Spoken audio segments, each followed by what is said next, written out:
waiter Alexander doesn't need eyes in the back of his head because he has the peculiar ability to turn his neck through a complete 180 degrees. Normally the muscles and the vertebrae in the neck prevent that happening, but because of a peculiarity in his spine, Alexander has confounded orthopedic specialists for years.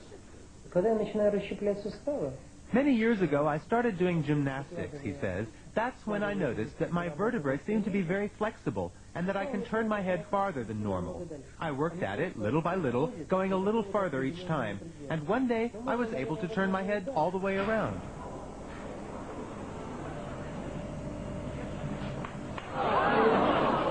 Despite the somewhat unsettling crunching of bones, Alexander claims to feel no pain, which is more than could be said for the people sitting behind him on a bus.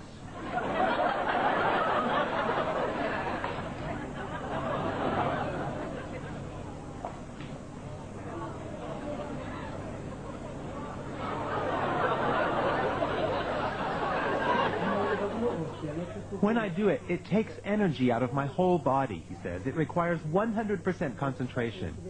This may sound silly, I know, but in that moment, I don't feel like myself. It's as if I were another person whose body is filled with some kind of energy.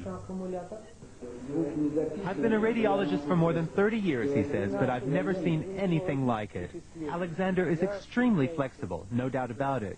However, I suspect that it's a congenital ability.